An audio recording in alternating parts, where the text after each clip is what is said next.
భారతీయ media ప్రేక్షకులకు నమస్కారం. ఈరోజు ఏపీలో జరుగుతున్న తాజా రాజకీయ పరిణామాల గురించి ప్రముఖ రాజకీయ సామాజిక విశ్లేషకుడు సుంకర వెంకటేశ్వర గారితో ఒకసారి మాట్లాడదాం. నమస్తే అండి. నమస్కారం.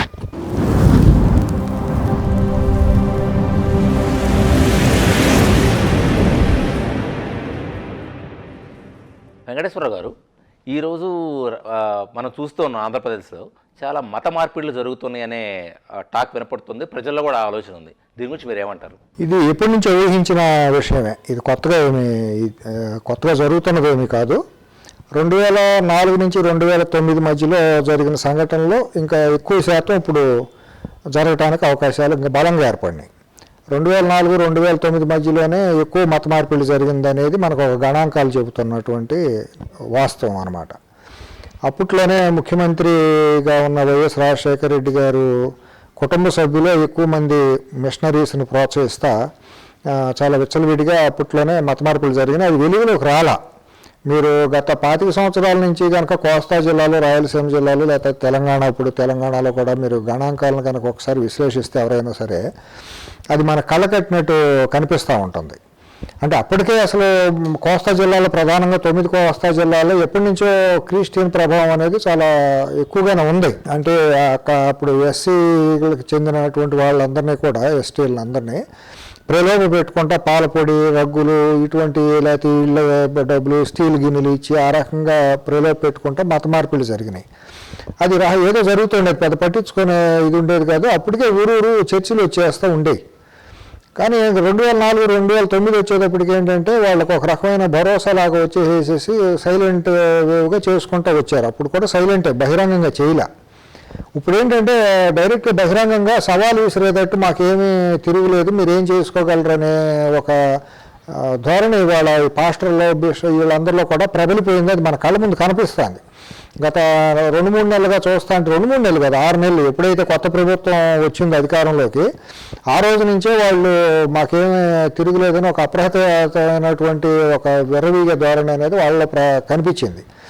అలాగే చర్చిలకి ఎక్కడైతే ప్రార్థనా మందిరాలు ఉన్నాయో, క్రిస్టియన్ ప్రార్థనా మందిరాలకు రక్షణ కల్పించాలని ప్రభుత్వం తరపు నుంచి ఒక ఉత్తర్వులు లాంటివి వెళ్ళటం, పోలీసులకి సూచనలు ఇవ్వటం, అట్లాగే చర్చి కట్టుకుంటా అంటే వాళ్ళు ఏదో భూమి పూజ లాంటి చోట కలెక్టర్లు, జాయింట్ కలెక్టర్ లాంటి వాళ్ళు వెళ్ళి అక్కడ దగ్గరుండి పర్యవేక్షించడం లాంటివి కూడా జరిగినాయి.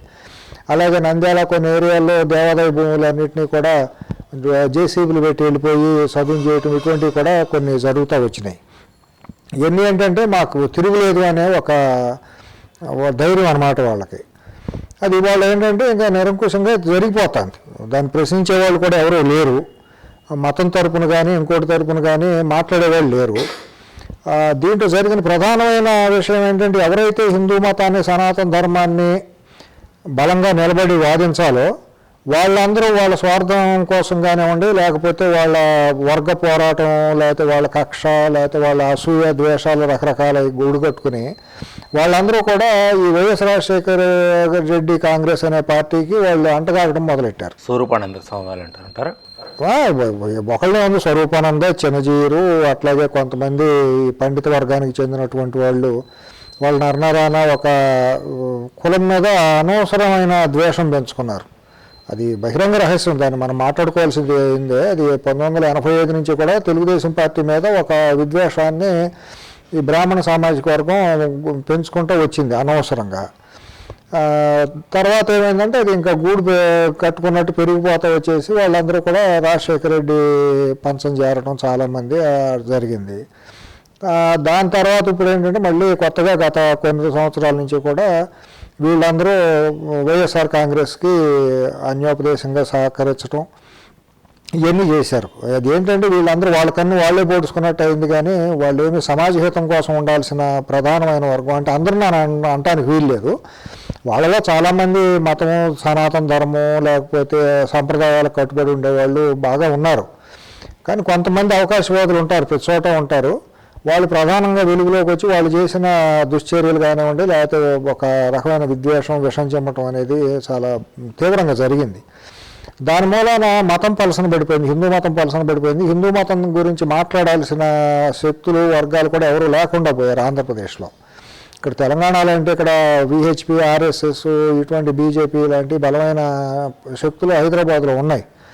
ఫైటింగ్లో. అక్కడ ఆంధ్రాలో మొదటి నుంచి అటువంటి ఫైటింగ్తో ఉన్నటువంటి నేపథ్యం లేదు కాబట్టి అక్కడ ఎవరు ఏర్పడలా. అట్లా దాని మూలన ఏమైపోయిందంటే దున్నైందంటే దోణ కట్టేయండి అన్నట్టు వీళ్ళు కూడా కొంతమంది విద్వేష ప్రచారం చేశారు. ఈ జీరు స్వరూపానంద ప్రముఖంగా వీళ్ళిద్దరూ ఎప్పటి నుంచో కూడా ఒక తెలుగుదేశం పార్టీ లేదా కమ్మ కులానికి వ్యతిరేకంగా వీళ్ళు చాలా తీవ్రంగా రాజకీయ పార్టీల కంటే చాలా ఎక్కువగా వీళ్ళు విషం చెమ్మటం అనేది కళ్ళకట్టిన వాస్తవం. వాళ్ళు ఇప్పుడే కాదు, మన పుష్కరాల టైంలో చూసుకున్నా లేకపోతే తర్వాత ఏ చిన్నపాటి అంశం వచ్చినా పుష్కరాల టైంలో దేవాలయాలు తొలగింపు విషయాన్ని కూడా వాళ్ళు చాలా రచ్చరచ్చ చేశారు. అలాగే తిరుమల తిరుపతి దేవస్థానంలో అర్చకులను మార్చినప్పుడు కూడా వాళ్ళు చేసిన ఇది అంతా ఇంత కదా. అలాగే అమరావతి రాజధాని అన్నప్పుడు కూడా వాళ్ళు విషం నిమిత్త పుస్తకాలు అవన్నీ రాశారు. దాన్ని తెలుగుదేశం పార్టీ నిలువరించలేకపోయింది. తెలుగుదేశం పార్టీలో మేధాశక్తి ఉన్నటువంటి ఇంటలెక్చువల్ టీం అనేది ఇవాళ లేదు, పూర్తిగా లేదనే చెప్పాలి. వ్యూహకర్తలు లేకపోతే థింక్ ట్యాంకు అనేది ఏమీ లేదు. అది పెద్ద మైనస్ అయింది. అట్లాగే తెలుగుదేశం పార్టీ కూడా హిందూ మతం గురించి ఏ రోజు మాట్లాడిన దాఖలాలు లేవు. వాళ్ళు ఎంతసేపు మైనారిటీ ఓట్లు పోతాయేమో లేదా క్రిస్టియన్ ఓట్లు మనకేమైనా మైనస్ పోతాయేమో వాళ్ళు రాజకీయ కోణంలో ఆలోచించారు తప్పించి అక్కడ మత కోణంలో ఎవరో ఆలోచించాల. వీళ్ళు మతం తరపున మాట్లాడాల్సిన వాళ్ళు ఒక పక్కకు ఒరిగిపోయి వాళ్ళకి ఏజెంట్లాగా వైఎస్ఆర్ కాంగ్రెస్ పార్టీకి ఏజెంట్లాగా మారిపోయారు ఈ స్వామీజీలు అందరూ. వీళ్ళందరికీ తెలుసు అది క్రిస్టియన్ పార్టీ అని తెలుసు, వాళ్ళు క్రిస్టియన్ కులానికి చెందిన వాళ్ళు వాళ్ళకే సపోర్ట్ చేస్తారని కూడా తెలుసు. తెలిసి వీళ్ళు వెళ్ళడానికి కారణం స్వార్థ ప్రయోజనాలు. వీళ్ళకి ఆ రోజు వచ్చే తాత్కాలిక ఉపశమనాలు తప్పించి మనం చెప్పుకునే స్వామీజీలు ఇద్దరికీ కూడా మతము సనాతన ధర్మం అంటే ఏ రోజు కూడా వాళ్ళకి గౌరవ మర్యాద లేవు. వాళ్ళు మతం కన్నా కులానికి ఎక్కువ, కుల ద్వేషానికి ఎక్కువ ప్రాధాన్యత ఇచ్చారు. ద్వేషానికి ఎక్కువ ఇచ్చారు, వాళ్ళ స్వార్థానికి వాళ్ళ స్వార్థ ప్రయోజనాలకి ఎక్కువ ప్రాధాన్యత ఇచ్చుకున్నారు. వాళ్ళిద్దరూ కూడా వాళ్ళ తాత్కాలిక ప్రయోజనాలు తప్పించి వాళ్ళకి ఏ రోజు హిందూ మత ప్రచారం కోసం లేకపోతే హిందూ ధర్మ ప్రచారం సనాతన ధర్మ ప్రచారం ఏ రోజు చేయలే. వాళ్ళ ఆశ్రమాలు వాళ్ళ ఆస్తులు పెంపొందించుకోవటం, వాళ్ళకి వ్యక్తిగత ప్రయోజనాలు ఏది పార్టీ అధికారం ఉంటే వాళ్ళ పంచం చేరిపోవటం, వాళ్ళ కాకాలు పట్టడం, వాళ్ళ బాకాలు వదటం ఇట్లాగే సరిపోయింది. మా అమ్మాయికి జనాలని మూఢత్వంలో ముంచి తేల్చడం తప్పించి వాళ్ళు ఎప్పుడు కూడా తెలుగు జనాలని ఆధ్యాత్మిక వైపుకు అడుగులు వేపించాల. ఏ స్వామీజీ కూడా వాళ్ళు లేరు. ఇవాళ నిర్వివాదాంశంగా నేను ఎక్కడైనా బహిరంగంగా మాట్లాడగలను. ఇవాళ భూతార్థం పెట్టి వెతికినా కూడా 2 తెలుగు రాష్ట్రాల్లోనూ ఆధ్యాత్మిక మార్గంలో ప్రజలను వికసింపజేసే విధంగా, మనిషిలో ఆధ్యాత్మికతను పెంపొందించి మనిషిలో మానవత్వాన్ని పెంపొందించే విధంగా ఏ ఆశ్రమం ఏ స్వామీజీ కూడా ఎవరో కూడా ఇవాళ లేరు. ఎందుకంటే వాళ్ళలో అసలు ఆధ్యాత్మికత లేదు. వీళ్ళందరూ వ్యాపారస్తులు, మోసగాళ్ళు, మాయగాళ్ళు. వీళ్ళేదో కాషాయం కట్టుకుని ప్రజల్ని ఏమర్చడానికి పనికి వస్తున్నారు తప్పించి వీళ్ళలో ఆధ్యాత్మికత ఉంటే కదా ప్రజలకు చెప్పడానికి. వీళ్ళలో విద్వేషం నరనరాన్ని జీర్ణించిపోయింది. ఒక వర్గం మీద, ఒక కులం మీద, ఒక పార్టీ మీద ఆ రకంగా తయారైపోయి దానికి ఆశ్రమాల్లోనూ కాషాయాలు ముసుగులు తగిలించుకుని వాళ్ళు ఈ రకమైన ప్రచారం మొదలెడుతున్నారు. దాన్ని నిలవరించడానికి ఎవరు లేరు. త్రిపుర రామస్వామి చౌదరి గారు లేరు, లేదా ఒక కంచి పరమాచార్య లాంటి వారు లేరు. మనకు తెలుగు రాష్ట్రాల్లో ఒక గొప్ప శృంగేరి పీఠం లాంటిది లేదా కంచిపీఠం లాంటి ప్రముఖ పీఠాలు కూడా మనకు లేవు. ఏ చెట్టు లేని చోట ఆముదం చెట్టు అన్నట్టు ఇటువంటి పనికిమాలిన పీఠాలలో వాళ్ళ పెద్ద కాషాయం కట్టుకుని స్వామీజీలాగా తయారయ్యారు. పీఠాలు ఏవైనా వాటి మెయిన్ ఉద్దేశం హిందూ మత ప్రచారం ఇవే జరగాలి కదా. ఒరిజినల్గా కాన్సెప్ట్ అది. అసలు అది ఒక్కటే చేస్తుంది ఎవరంటే కమలానంద భారతీ స్వామి గారు అని వారు. ఇప్పుడు వారిని మాత్రం మనం ఒప్పుకొని తీరాలి. వారికి ఏ రాజకీయాలతో ఏ పార్టీలతో సంబంధం లేదు. ఆయనకి హిందూ మతం, హిందూ సనాతన ధర్మం, దానికోసం ఆయన బడుగు బలహీన వర్గాల దగ్గరికి వెళ్తారు, గుడిసెల్లోకి గూడాల్లోకి వెళ్తున్నారు. ఆయన ఎవరి మీద రాగద్వేషాలు లేకుండా ఆయన చేసుకెళ్తున్నారు. ఆయనకు పెద్ద ప్రాచుర్యం లేదు. ఆయనకు ఎందుకంటే ఆయనకు ఆర్థిక వనరులు అవన్నీ కూడా లిమిటెడ్ స్కోప్లో ఉన్నాయి. ఆయనకి ఎవరో కూడా సహకరించిన దాఖలాలు కూడా నాకు లేవు. ఏ పార్టీ కూడా మరి తెలుగుదేశం వాళ్ళు నిజంగా వాళ్ళకి కొద్దిగా జ్ఞానం అవన్నీ ఉంటే అటువంటి వాళ్ళని ఓన్ చేసుకుని వాళ్ళకి సపోర్ట్ ఇచ్చుకుని వాళ్ళ ద్వారా ప్రచారం చేసుకుంటే బాగుండేది. అట్లాగే బీజేపీ కూడా, ఆంధ్రప్రదేశ్ బీజేపీ కూడా ఆయనతో పిలుచుకుని ఆయన ద్వారా ఎట్లా వెళ్దామనేది ఒక పరిషత్, సాధు పరిషత్తును తయారు చేద్దామనేది అక్కడ కూడా ఏమీ లేదు. అక్కడ నాయకత్వం కూడా దశాదిశ లేదు బీజేపీకి ఆంధ్రప్రదేశ్లో. ఇప్పుడు కొండ కమిటీ అయితే మాత్రం దశాదిశ లేదనే నేను అనుకుంటాను. అక్కడ కూడా బలహీనతలు బాగా కళ్ళ ముందు కనపడుతున్నాయి. ఆ బలహీనతల్లో ఇంకోటి ఏంటంటే ఇప్పుడు మనం ఇందాక అనుకున్న ఇద్దరు పీఠాధిపతులకి కూడా వాళ్ళ వ్యక్తిగత ప్రయోజనాలకు ఇక్కడ హైదరాబాద్లో ఆస్తులు ఎట్టా ఏర్పాటు చేసుకోవాలి, ఇక్కడ రియల్ ఎస్టేట్ పెరిగేటట్టు ఇక్కడ ఆశ్రమాల పేరుతో స్థలాలు ఎట్టా తీసుకోవాలి, ఇక్కడ పాలకులను ఏ రకంగా కాకాపట్టాలి, ఇంతవరకే తప్పించి లేకపోతే ఇక్కడ పాలనలో ఉండాలని వస్తే ముద్దులు పెట్టుకుంటాం, అద్దుకుంటాం, ఇవన్నీ కొత్త సంప్రదాయానికి తెరలేపారు వీళ్ళందరూ. స్వరూపానంద డైరెక్ట్గా చెప్పాడు కదా, జగన్ నా ఆత్మ లాంటి వాడు, అతన్ని కోసం యజ్ఞం చేశాను అని చెప్పాడు. ఏదైనా చేస్తారు. ఇప్పుడు నేను గట్టిగా చెప్పగలిగింది ఏంటంటే మోహన్ గారు, వీళ్ళిద్దరికీ మత మార్పులు చేస్తున్న తేడా ఏమీ లేదని నేను గట్టిగా చెప్పగలను. ఇవాళ క్రిస్టియన్ మతంలోకి మారుస్తున్న పాస్టర్లోనూ మిషనరీస్ ఏవైతే ఉన్నాయో వాళ్ళ మూలాన మన ఆంధ్రప్రదేశ్ రాష్ట్రంలో తెలుగు సమాజానికి, హిందూ మతానికి ఎంతైతే విఘాతం కలుగుతుందో వీళ్ళిద్దరి మూలాన కూడా అంతే విఘాతం కలుగుతుందని మనం తప్పక చెప్పాలి. సూక్ష్మంగా పరిశీలిస్తే ఎక్కువ జరుగుతుంది. మనం సూక్ష్మంగా పరిశీలిస్తే అదేంటి అట్టా అంటారు, మీకు పాపం అంటారు. పాపం లేదు సంతకాయ లేదు, ఎందుకు పాపం వస్తుంది? వాళ్ళే ఏమన్నా ఒక పుణ్యత్వం, లేకపోతే వాళ్ళే ఏమన్నా మానవత్వం, వాళ్ళే ఏమన్నా ధర్మం పట్ల నిబద్ధత, హిందూ మతం పట్ల ఒక త్యాగం ఏమైనా ఉంటే మనం అటువంటి వాళ్ళంటే మనకు పాపం వస్తుంది. వాళ్ళు ఏదుంది తిరుమలలో కనీసం జరుగుతున్న దోపిడీలను ఈరోజు ఎప్పుడైనా వీళ్ళిద్దరూ వీళ్ళు నిలవరించగలిగారా?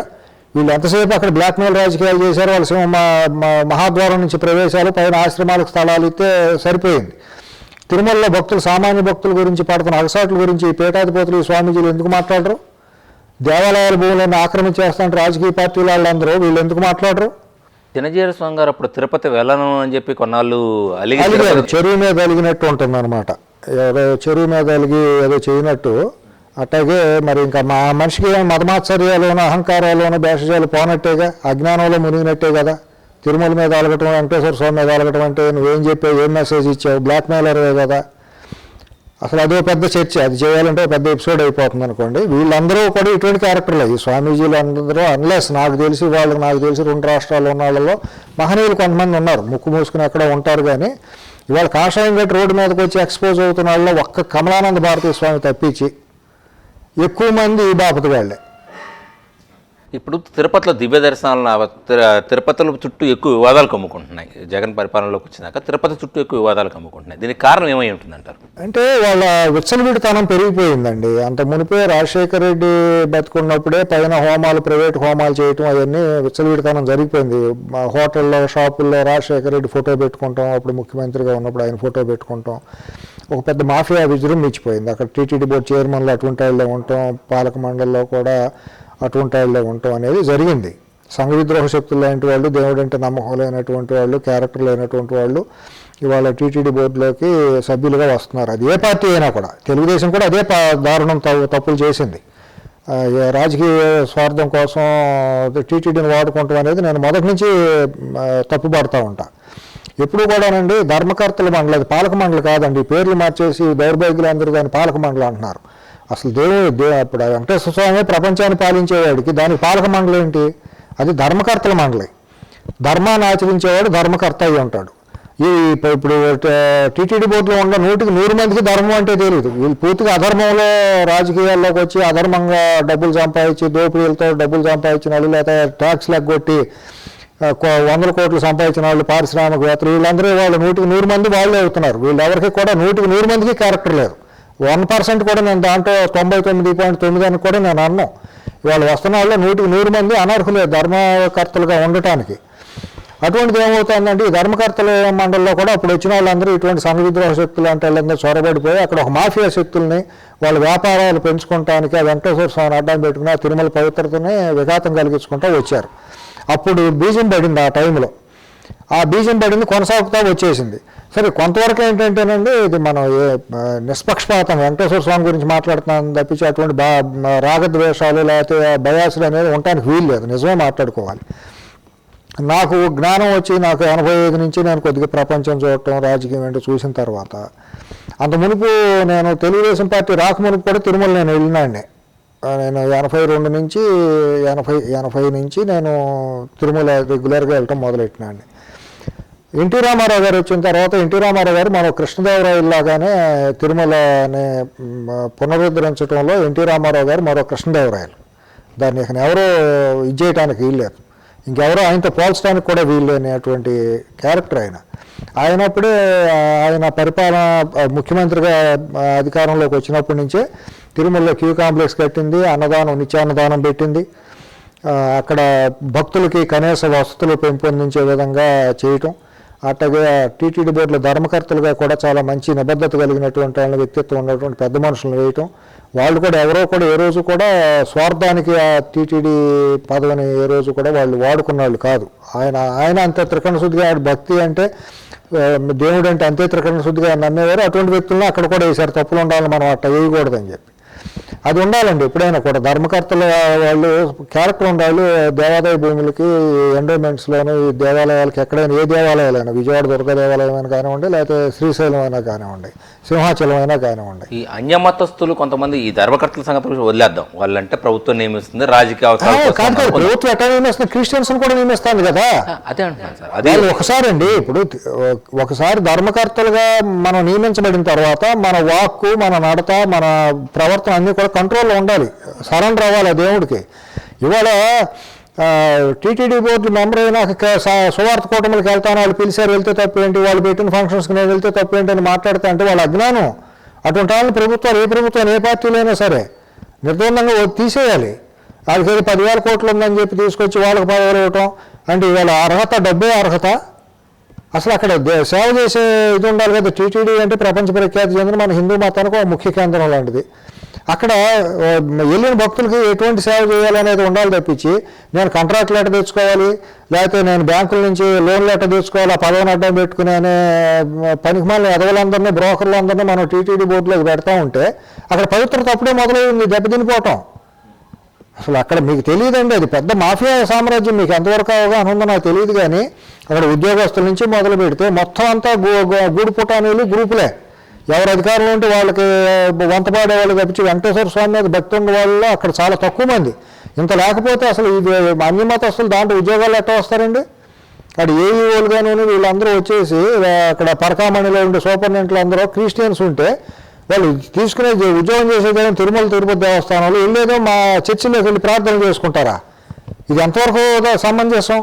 ఇది మాట్లాడాల్సిన బాధ్యత ఏ పార్టీ అయినా. తెలుగుదేశం ఉన్నప్పుడు కూడా ఇటువంటి వాళ్ళని గుర్తుపెట్టి ఇప్పుడు అయ్యగారు కృష్ణారావు గారో, లేకపోతే ఎల్వి సుబ్రహ్మణ్యం గారో, లేకపోతే ఇంకొకళ్ళు రమణ దీక్షితులు గారో వీళ్ళందరూ ఉన్నారు కదా.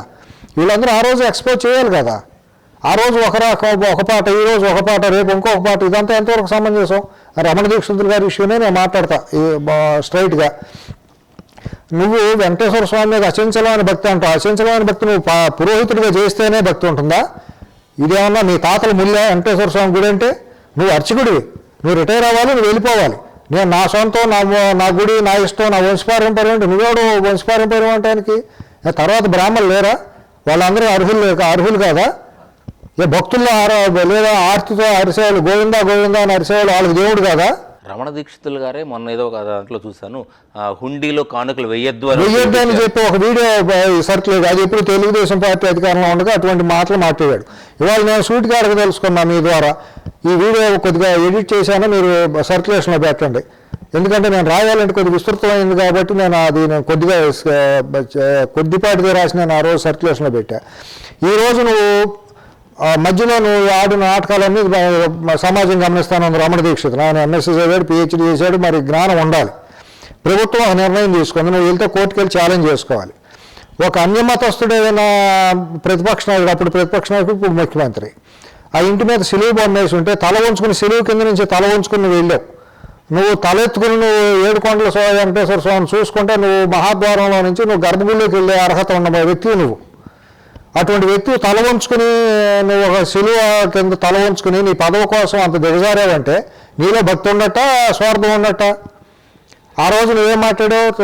హుండీలో డబ్బులు ఎవరు వేద్దని వీళ్ళందరూ మాట్లాడారు. ఎవరైతే ఈరోజు బ్రాహ్మణ ప్రేమికులు ఎవరైతే ఉన్నారో, ఆ రోజు ఎవరైతే తెలుగుదేశం పార్టీ మీద విషం చెందిన బ్రాహ్మణ ప్రేమికులు ఎవరైతే ఉన్నారో, వర్గ పోరాటం చేసి బ్రాహ్మణ కులంలో ఉండి కమ్మ వ్యతిరేకంగా ఎవరైతే చేశారో వాళ్ళందరినీ నేను అడగదలుచుకున్నా. మీరు ఏ దేవాలయాల్లోనూ హుండీలో డబ్బులు వేయొద్దన్నారు. కట్టుబడి ఉన్నాం. ఇవాళ కూడా నేను కట్టుబడి ఉంటా. ఎందుకంటే దుర్వినియోగం జరుగుతున్నమాట వాస్తవం. దేవాలయాల్లో వచ్చిన హుండీల్లో డబ్బులన్నీ కూడా ప్రతి రూపాయి కూడా హిందూ మతానికేనూ, దేవాలయాల పునరుద్ధరణ కంటే కూడా హాజ్ యాత్రలకేనోనూ, లేకపోతే జెరూసలేం యాత్రలకి, లేకపోతే ఇంకోటికి వాడుతున్నారు తప్పించి దేవాలయాలకు వాటల్లా. ఇవాళ కొత్తగా అసలు వచ్చిన గత 30-50 ఏళ్లలో హిందూ దేవాలయాలను పునరుద్ధరించిన దాఖలాలు ఎక్కడ కూడా మనకు కనిపించవు. హిందూ దేవాదాయ ధర్మాదాయ శాఖ ద్వారా జీర్ణమైన దేవాలయాలు రోజు రోజు జీర్ణమైపోతున్నాయి తప్పించి పునరుద్ధరణ ఎక్కడ జరగటంలా. ఆ శాఖే పనికిమాలిన శాఖ తయారైంది. ఇవాళ నేను మళ్ళీ అడగదలుచుకుంది ఏంటంటే రమణ దీక్షితులు గారిని లేదా అటువంటి వాళ్ళందరినీ కూడా, లేదా వాళ్ళకి బాకాలు ఇదే చిన్నజీవిని స్వరూపానందని కూడా నేను ప్రశ్నించదలుచుకున్నా. అలాగే నిన్న మొన్నటి దాకా ఉన్న పరిపూర్ణానంద ఆయన ఎక్కడికి వెళ్ళాడు వాళ్ళు ఎవరికి తెలియట్లేదు. ఆయన కూడా మరి మాట్లాడి తీరాలి, హిందూ ధర్మం పట్ల ఆయన విపరీతంగా మాట్లాడే మనిషి. మీరు ఇవాళ కూడా అట్లాగే హుండీలో డబ్బులు వేయొద్దని కట్టుబడి ఉన్నారా? కొత్త ప్రభుత్వం రాజశేఖర్ వైఎస్ఆర్ కాంగ్రెస్ పార్టీ అధికారంలోకి వచ్చిన ప్రభుత్వంలో కూడా మీరు ఇదే మాట కట్టుబడి ఉంటారా? ఎవరిని కూడా వెళ్ళొద్దు అని హుండీలో వాళ్ళు డబ్బులు మాత్రమే వేయొద్దన్నారు, రేపు గుడికి కూడా వెళ్ళొద్దని చెప్పగలరా?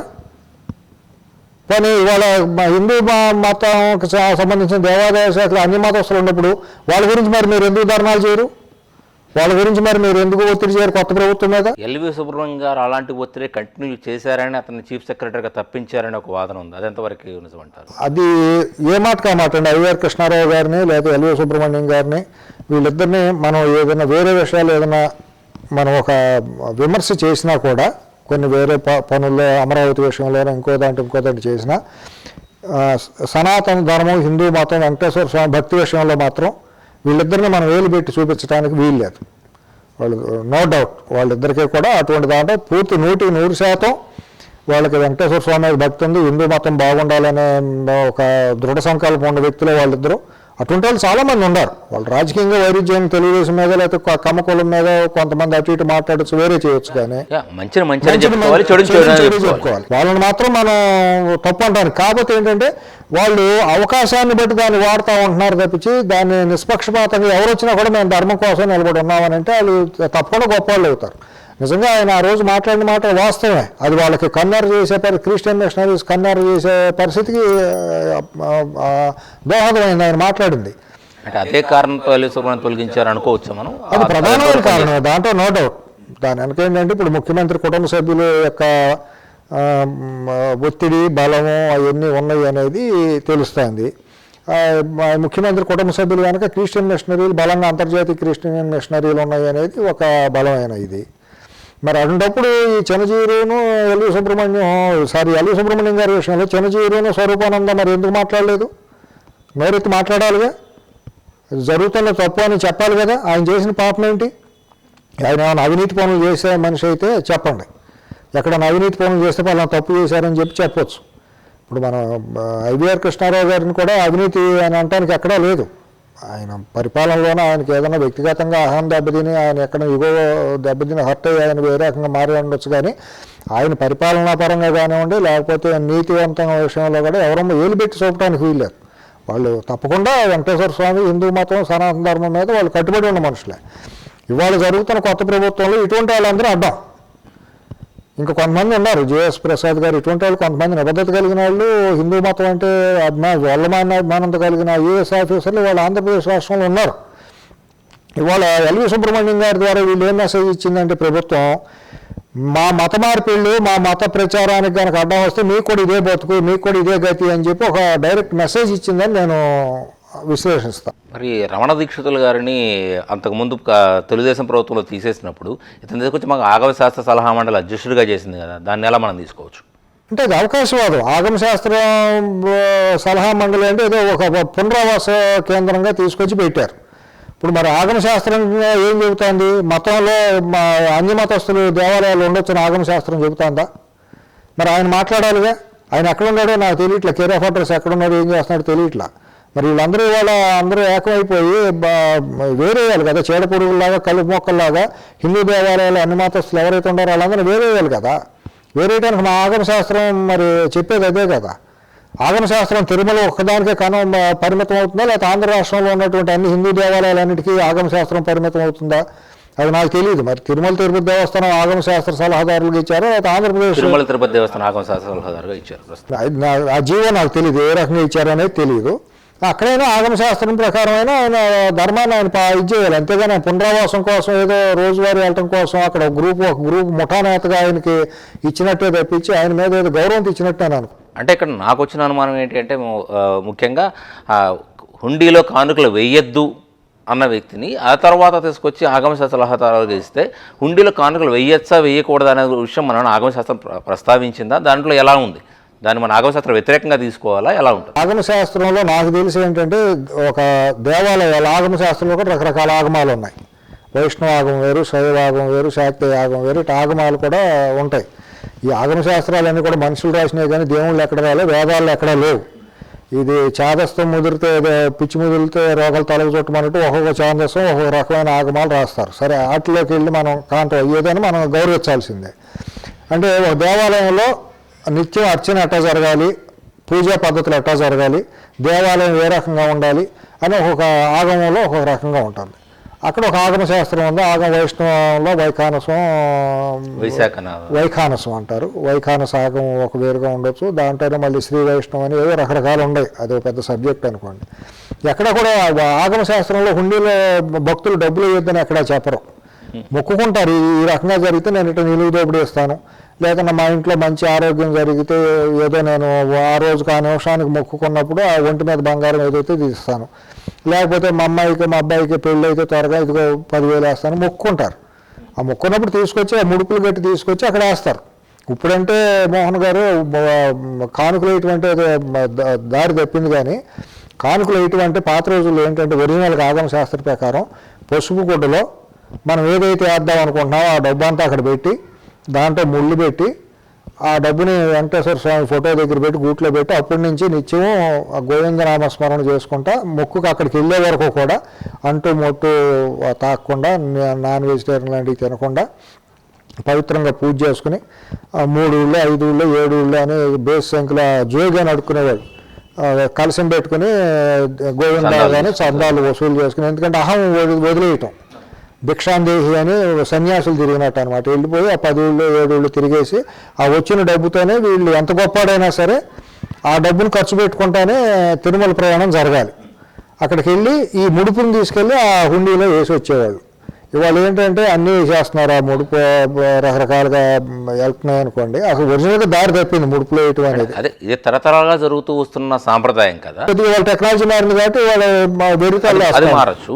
ఇలాంటి సాంప్రదాయాన్ని వ్యతిరేకించిన ఒక అతన్ని తీసుకెళ్ళి ఆగమ శాస్త్ర పూర్తి తప్పది. అది రాజకీయ పునరావాసమే.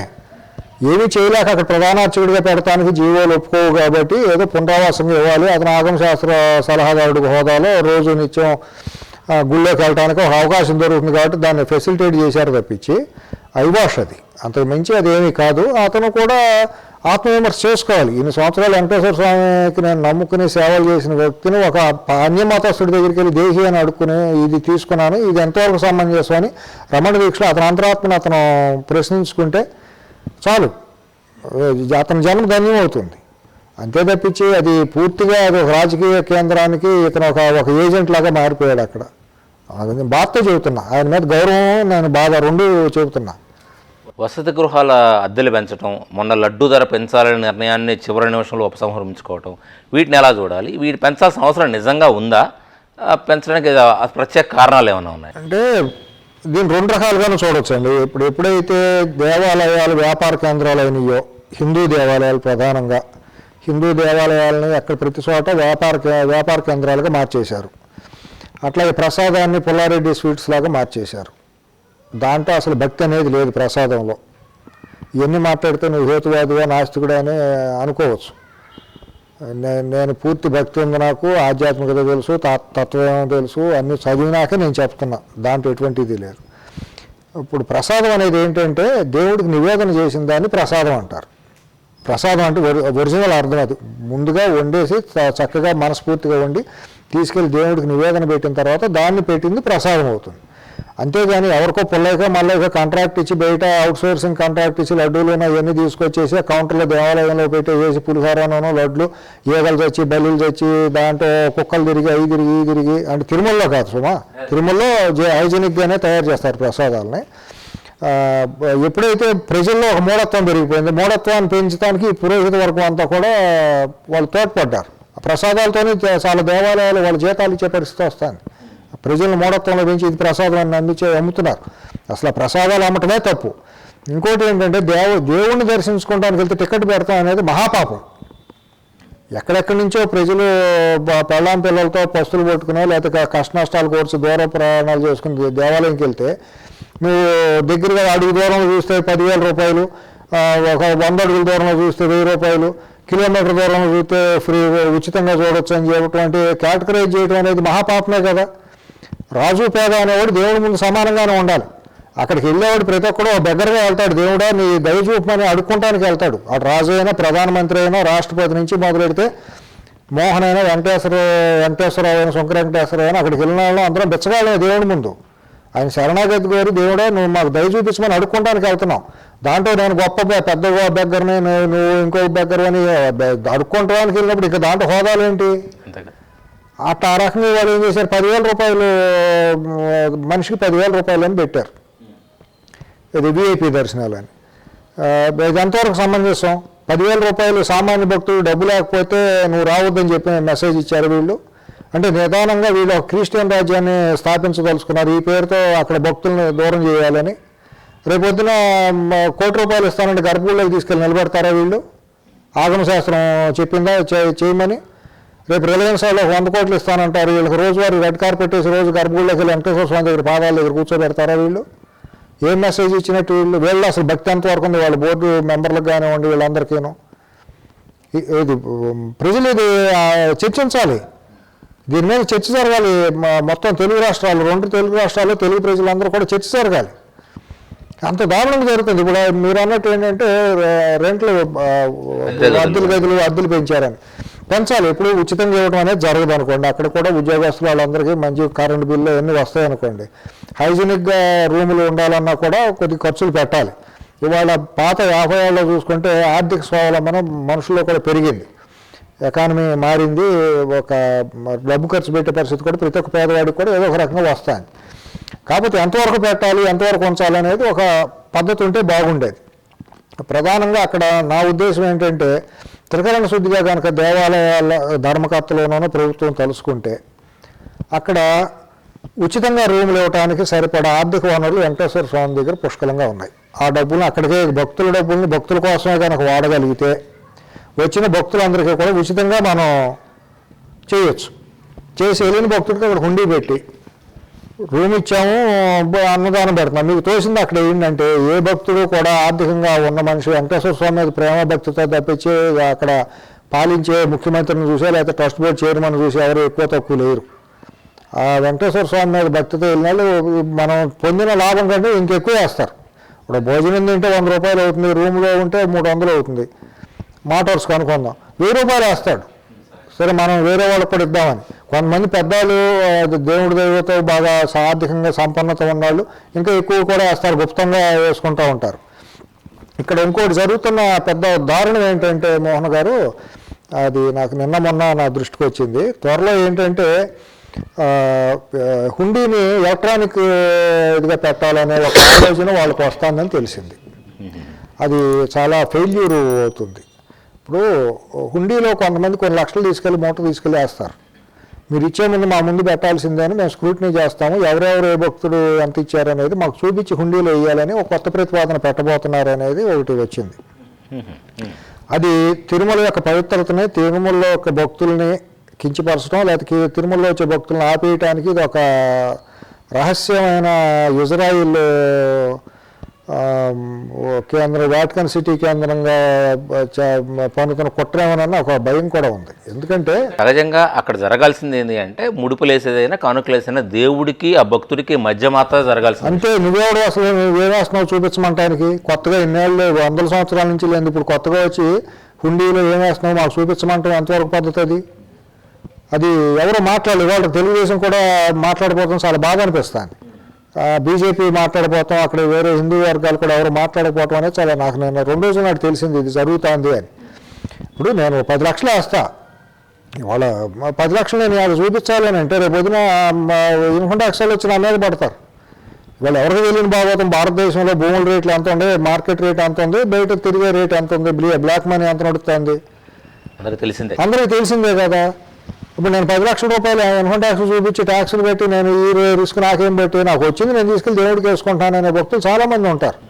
అది ఏది జరిగినా దేవుడికి భక్తుడికి మధ్య వాళ్ళకున్న రహస్యమే. భక్తి ప్రేమ ఒక భార్యాభర్తల మధ్య, ఒక ప్రేమికుల మధ్య, ఒక తల్లిదండ్రుల పిల్లల మధ్య ఎంత అయితే ఉంటుందో అంత అవినాభావ సంబంధం దేవుడికి భక్తుడికి భగవంతుడికి మధ్య ఉండాల్సిన బంధం. నువ్వేమో థర్డ్ పర్సన్ ఏలు పెడతానికి నువ్వేం చేసావు, నువ్వేం మొక్కున్నావు అని చెప్తారా? రేపొద్దున హుండీలో డబ్బులు ఎంత వేసారో చెప్పమన్నారు, రేపొద్దున ఏం మొక్కున్నావు అని కూడా అడుగుతారేమో ఇదే ప్రభుత్వం కొనసాగితే. వీటన్నిటి మీద చాలా విస్తృతంగా చర్చ జరగాల్సిన అవసరం ఎంతైనా ఉందండి. గత తెలుగుదేశం ప్రభుత్వం ఉన్నప్పుడు దివ్య దర్శనం పేరుతో పేద ప్రజల్ని కొన్ని యాత్రా స్థలాలకు తిప్పేది ఇది ఉంది. గత 6 నెలల నుంచి, అంటే ఈ ప్రభుత్వం వచ్చిన దగ్గర దాన్ని ఆపేశారు. అదే సమయంలో జెరూసలంకి వెళ్ళే యాత్రికులకు ఇచ్చే సబ్సిడీని పెంచారు. దీన్ని మనం ఎలా అర్థం చేసుకోవాలి? మత మార్పు వెళ్ళి ఏముంది దాంట్లో. ఇప్పుడు తెలుగుదేశం ఉన్నప్పుడు ఏంటంటే స్పిరిచువల్ టూరిజం అని పెట్టారు. పెట్టి ఏంటంటే అన్ని దేవాలయాలకు, ప్రముఖ దేవాలయాలన్నిటికీ కూడా వనరులు పెంచుతూ ఉంటే భక్తులు కూడా వెళ్తూ ఉంటారని.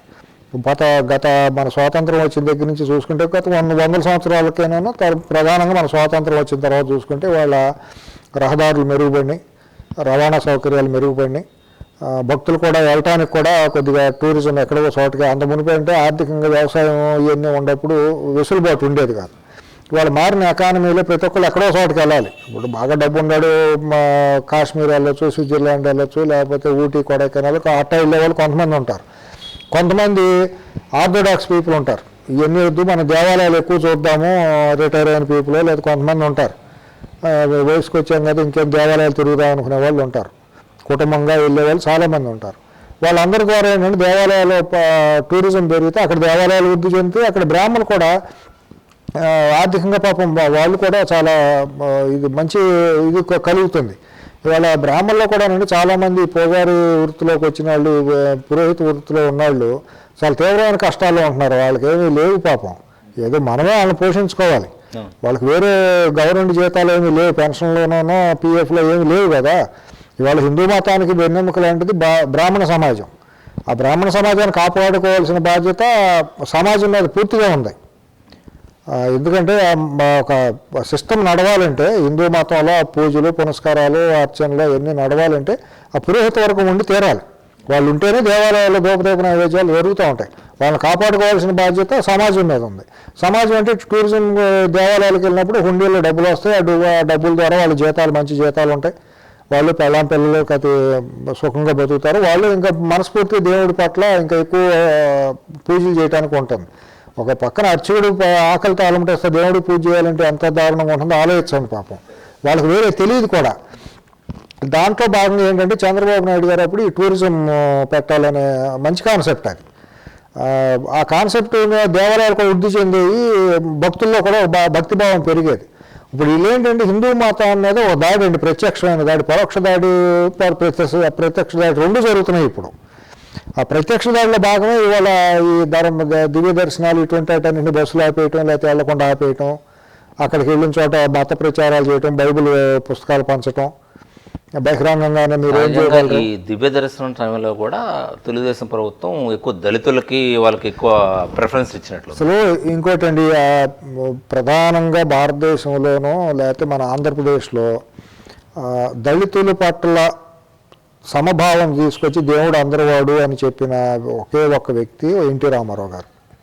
అంత మునుపు కూడా తిరుమల రామస్వామి చౌదరి గారు ఆ మాట అన్నారు అప్పుడు. అట్లాగే మంత్రాలు ఆర్య సమాజం దయానంద సరస్వతి గారు మొదలెట్టినప్పటి నుంచి ఉంది. ఇది చరిత్రలోకి వెళితే యువత కూడా పుస్తకాలు చదవాలి. వాళ్ళు ఎంతసేపు వీళ్ళు ఫేస్బుక్లోనూ, ట్విట్టర్లోనూ, వాట్సాప్లో చూసుకుని కాలం గడిపేస్తున్నారు, కానీ పుస్తకాలు చదవట్లేదు వాళ్ళు. కొద్దిగా వచ్చిన యువతగానే ఉండే, పెద్దవాళ్ళు కూడా కానివ్వండి. ఆ చరిత్ర చదివితే అసలు మతం అంటే ఏంటి, ధర్మం అంటే ఏంటి, దేవుడు అంటే ఏంటి అనేది తెలుస్తుంది. ఏమి తెలియకుండా ఒట్టిగా గొర్రెల్లాగా గుడ్డెద్దులాగా వెళ్ళిపోతే ఏం మిగలదు. అక్కడ మనకి భక్తి ఉండదు, ఏముండదు. మనం కూడా ఉన్న పనికి మన ఎరిజనాలు అవుతాం. అసలు ఏంటంటే అక్కడ ప్రధానంగా దళితుల్ని వీళ్ళందరికీ కూడా సమంగా ఇచ్చి అక్కడ క్యూ కాంప్లెక్స్లో ఇవ్వటం కానివ్వండి, దర్శనాలు అవన్నీ తెలుగుదేశం పార్టీ నుంచి మొదలైంది. తర్వాత ఒకసారి ఏమైందంటే ఈయన రాజశేఖర రెడ్డి గారు ముఖ్యమంత్రి అయినప్పుడు దళిత గోవిందం అని చెప్పి ఒకటి పెట్టారు. కాన్సెప్ట్ మంచిదే, దాన్ని మనం కాదంటానికి వీల్లేదు. దళితులు వెంకటేశ్వర స్వామిని తీసుకెళ్ళి దళిత వాడల్లోకి తీసుకెళ్ళి వాళ్ళు మత మార్పులు లేకుండా చేయాలనేది మంచిదే. దాని వెనక జరిగిన గోల్మాల్ ఎవరు మాట్లాడట్లా. అదే విగ్రహాలను తీసుకెళ్ళి స్టోర్ రూమ్లో పెట్టడం, అక్కడ తీసుకెళ్ళిన విగ్రహాలను తీసుకెళ్ళి మంగళసూత్రాల్లో బంగారం మాయమైంది. దళిత గోవిందం పేరుతోనూ ఈ కళ్యాణం వస్తు వీటిలో చేసినప్పుడు ఇవన్నీ కూడా వాళ్ళు చేసిన ప్రతిదాని వెనక స్కామే. ఒక స్కీమ్ ఉంటే దానివల్ల స్కామ్ ఉంది. ఎట్లయితే ఆరోగ్యశ్రీలోనూ ఫీజు రియంబర్స్మెంట్ స్కీములు వెనకాల పెద్ద పెద్ద వేల కోట్ల రూపాయల స్కాములు జరిగినాయో అప్పుడు కూడా దళిత గోవిందం అన్నమాట పైకి మాత్రం మా దళిత వాడలోకి మేము గోవిందుని తీసుకొచ్చామని అన్నారే తప్పించి అంత దళిత వాడలో గోవిందుని తీసుకెళ్ళినప్పుడు వాళ్ళ పాస్టర్ల జీతాలు ఎందుకు ఇస్తున్నారు? అసలు క్రిస్టియానిటీ ఎక్కడి నుంచి వచ్చింది? క్రిస్టియానిటీకి భారతదేశానికి సంబంధం ఏంటి? అసలు వాళ్ళకి ఎందుకు ఇవ్వాలి? ప్రభుత్వం డబ్బులు ఎవడబ్బు సొమ్ము ఇది? ఎవరైనా మాట్లాడుతున్నాడా? ఎందుకు మాట్లాడరు? ఎందుకు నిలదీశాడు తెలుగుదేశం పార్టీ వాళ్ళు, కమ్యూనిస్టులు వీళ్ళందరూ? మీరు చెప్తున్నారు ఇప్పుడు పూజారులు చాలా మందికి తిండికి ఉన్నారు, పాస్టర్లకి జీతాలు 5,000 ఇస్తున్నారు. వాళ్ళ బ్రాహ్మణులకి, హిందూ దేవాలయాలు బ్రాహ్మణులకి 3 పిల్లల నుండి పిల్లలకు తిండి ఉండదు. పిల్లలకి పెడితే పాపం భార్య భర్తలకు ఒకరికి తినాల్సిన పరిస్థితి వస్తుంది. దేవాలయాలు అంత దారుణంగా ఉన్నాయి. వాళ్ళ పిల్లల్ని ఒకట్లా పెళ్ళిళ్ళు ఒకట్లా పురోహితులకి. మన హిందూ మతం బతకాలి, ఇంకా 10 మంది 10 సంవత్సరాలు 10 కాలాల పాటు ముందుకెళ్ళాలంటే బ్రాహ్మణ వర్గం కూడా ఉండాలి. వాళ్ళని మనం దగ్గరికి తీసి వాళ్ళు గౌరవించి వాళ్ళు చక్కగా చూడాల్సిన బాధ్యత మన మీద ఉంది. పాత రోజుల్లో రాజులు చూసేవాళ్ళు మాన్యాలు ఇచ్చేవన్నీ ఇచ్చి, ఎందుకంటే వాళ్ళ చేతుల శాస్త్రాలు ఉంటాయండి. జ్యోతిషం కానివ్వండి, ఆయుర్వేదం కానివ్వండి, లేకపోతే వేదాలు కానివ్వండి, 10 మందికి ప్రవచనాలు చెప్పి ధర్మాన్ని చెప్పడం కానివ్వండి. వాళ్ళ చాగంటి కోటేశ్వరరావు గారు, గరికపాటి నరసింహారావు గారు, లేకపోతే షణ్ముఖ శర్మ గారు, ఇటువంటి వాళ్ళందరూ వాళ్ళ ధర్మ ప్రచారం చేస్తున్నారు. చెప్పే మార్గాలు వేరే ఉంటే వాళ్ళు చాలా ఎక్కువ మంది తయారవ్వాలంటే మన ఇంట్లో ఎవరైనా చెప్పొచ్చు, బ్రాహ్మణులనే కాదు, ఏ కుల దళితుల్లో కూడా మరి గొప్ప గొప్ప ఆధ్యాత్మికవేత్తలు గొప్ప మన చరిత్రలోనే ఉన్నారు కదా. ఎంతోమంది దళితుల నుంచి వచ్చి గొప్ప గొప్ప రచయితలు, పండితులైన వాళ్ళు ఎంతమంది లేరు? ఇవాళ ఈ అగ్ర కులాల కంటే కూడా దళితుల్లో చాలా గొప్ప నిండైన భక్తితో ఉన్నటువంటి వాళ్ళు చాలా ఎక్కువ మంది ఉన్నారు. హిందూ దేవుళ్ళ పట్ల వాళ్ళు క్రమశిక్షణతో పూజలు చేసేవాళ్ళు. కాకపోతే ఏంటంటే వాళ్ళు కొంతమందిని వీళ్ళు రకరకాలుగా మభ్యపెట్టి మారుస్తున్నారు. అది దళితుల్ని తీసుకురావటం అనేది నాకు తెలిసి నేను ఎరిగిన దాంట్లో ఎన్టీ రామారావు గారి దగ్గర నుంచి ఎక్కువ ప్రయారిటీ. దళితులందరూ కూడా మనుషులే సమానమే, దేవుడి మీద అందరూ ఒకటే అనే ప్రశ్నించడమే ఈ తెలుగుదేశం పార్టీ కొద్దిగా ఒక వర్గానికి దూరం అవడానికి కారణం. ఆయన చేసిన రెవల్యూషనరీ చేంజ్. దేవుడు అనేవాడు అందరికీను, అంతే తప్పించి కొంతమందికిను కొంత డబ్బులు ఉండాలికే కాదని ఆయన 82, 83లో వచ్చినప్పుడు వేదాలకు నేర్పే ప్రయత్నం చేసినట్టున్నారు. చేశారు. అందరూ కూడా వేద పాఠశాలలో వచ్చి చేరొచ్చని అప్పుడు మొదలైంది. అప్పుడే ఆయన మన స్వామి వీరబ్రహ్మేంద్ర స్వామి చరిత్ర సినిమా తీసిన తెలుగుదేశం పార్టీ పెట్టింది అదే సందర్భం. ఆ సందర్భంలో అనుకోకుండా ఆయన ఏంటంటే దాంట్లో ఒక పాట పెట్టారు, ఏమండి పండితులారా మీరు ఏమంటారు, మీరే కదా ఈ హిందూ మతానికి నష్టం జరుగుతుందని. దాన్ని చాలామంది జీర్ణించుకోలేకపోయారు. అప్పటి నుంచి కరుడు కట్టిన వీళ్ళు ఉంటారు ఛాందస్వాదులు జీర్ణించుకోలేకపోయారు. మళ్ళీ తిరుపతి విషయానికి వస్తే, మొన్న జగన్ తిరుపతి మీద అన్యమతస్థులు సంతకం చేసిన డిక్లరేషన్ ఇవ్వకుండా వెళ్ళాడనే క్వశ్చన్ వచ్చినప్పుడు కొడాలి నాన్నగారు ఏదో తిరుపతి మీద పరుష వ్యాఖ్య ఒకటి చేశారు. దాన్ని మనం ఎలా అర్థం చేసుకోవాలి? అర్థం చేసుకునేది ఏముంది? అజ్ఞానంతో మూర్ఖత్వంతో మాట్లాడిన మాట బాధ్యత రాయించు. ఒక మంత్రిగా అట్లా మాట్లాడటం అనేది తగదు. ఒక మంత్రిగా మాట్లాడటం, ఒక ఎమ్మెల్యేగా మాట్లాడటం అంటే బాధ్యతగా ఉండాలి. ఎంపీలు, మంత్రులు వీళ్ళందరూ ఏంటంటే ప్రజలకు ఒక ఆదర్శంగా, ఒక నాయకులుగా ఎన్నుకోబడినాడు. వీళ్ళందరూ ఏం మాట్లాడుతున్నాం ఏంటి అనేది ఉండాలి. బయట బజార్లో మాట్లాడిన భాష అసెంబ్లీలో మాట్లాడితే కుదరదు. ఒక వ్యక్తిగా కొడాలి నానిగా, ఒక సామాన్యుడిగా మాట్లాడిన భాష ఒక మంత్రిగా మాట్లాడితే చెల్లదు. ఒక స్పృహతో మాట్లాడాలి, ఏం మాట్లాడినా ఏంటి అనేది. ఆ భాష అనేది ఎవరో కూడా అసలు హర్షించేది కానీ జీర్ణించుకునేది కానీ కాదు. ఎవరు అది నిజంగా అంతరాత్మ సాక్షిగా మాట్లాడితే నిజంగా వాళ్ళకి అంతరాత్మను సంస్కారం ఉంటే వైసీపీ వాళ్ళే దాన్ని ఆ భాషను ఖండించాలి. అది ఉందని నేను అనుకోను వాళ్ళల్లో. అది నిర్ధారణం, అది దాంట్లో ఏమీ లేదు. ఇవాళ వైసీపీ అనేది ఆంధ్రప్రదేశ్లో తెలుగు జాతి చేసుకున్న పాపానికి పుట్టిన ఫలితాలు అవన్నీ, ఆ ఫలాలు అవన్నీ. అదంతా కూడా లంపెన్ బ్యాచ్తో తయారైంది. 100కి 90 మంది లంపెన్ బ్యాచ్ తప్పించి 90 కాదు 95 పైనే ఉంటారు. 100కి 100 మంది అని అనలేను కానీ, అని జనరలైజ్ చేసి బాగాదని అనట్లేదు కానీ, వాళ్ళల్లో అందరూ కూడా లంపెన్ బ్యాచ్ తప్పించి వాళ్ళలో సంస్కారవంతులు, సమాజహితం కోరేవాళ్ళు ఎవరూ లేరు. ఇవాళ 151 సీట్లు వచ్చిన వాళ్ళు అందరూ వాళ్ళేనంటే మెజారిటీ వాళ్ళే కాబట్టి అటువంటి వాళ్ళే గెలిచారు. దాంట్లో మొహమాటం లేదు చెప్పడానికి. నాకేం పార్టీ లేదు, నాకేం సీటు లేదు, వీళ్ళు ఓట్లు చేసేయాల్సిన అవసరం నాకేమీ లేదు. ఇది మాత్రం ప్రపంచానికి చాటి చెప్పారు. ఎందుకంటే తెలుగు జాతి అనేది మూర్ఖులు, వీళ్ళలో ఎక్కువ మంది అజ్ఞానులు, సంస్కారహీనులు అని మొన్న 150 సీట్ల ద్వారా నిరూపితమైంది. అలా అనుకుంటే తెలుగుదేశం తరపున గెలిచిన వల్లభనేని వంశీ కూడా తెలుగుదేశం పార్టీ మీదే అతను వెళ్ళిపోతూ ఇలాంటి పదజాలాన్ని వాడాడు. దాన్ని మనం ఎలా చూసేదే ఉండి అక్కడికి వెళ్ళాలంటే తిట్టాలి, అది సంస్కారం ఉండాలి. ఇప్పుడు ఎవరికైనా, ఇప్పుడు వంశీకైనా నానికైనా నాకు సన్నిహితులే. ఆ సన్నిహితం వేరే, వాళ్ళు మాట్లాడిన భాష గురించి మాట్లాడుతున్నారు. మీరు అడిగారు కాబట్టి చెబుతున్నాను. నేను చెప్పనంటే బాగోదు కాబట్టి.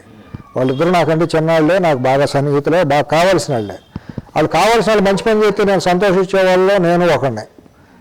తప్పులు చేసినప్పుడు ఖండించేవాళ్ళు నేను ప్రథముడిని. వల్లభనేని వంశీని వైసీపీ ఇంకా పూర్తిగా తీసుకోలేదా, అది ఎలా ఉంది? నా అంచనా అయితే అతన్ని ఇబ్బంది పెట్టే పరిస్థితులనే ఉంటాయి. తీసుకుంటాం వల్ల అంత వైసీపీకి వచ్చే లాభం ఏమీ లేదు. ఈ ఇతను తొందరపడి అడుగు ముందుకేసాడు. సో కొద్ది సంయమనంగా ఉండి అంత కొంపలంటుకుపోయేది ఏమీ లేదు, భయపడిపోయి కేసులు అది ఇది అని ఏదో చెప్పుకున్నాడు.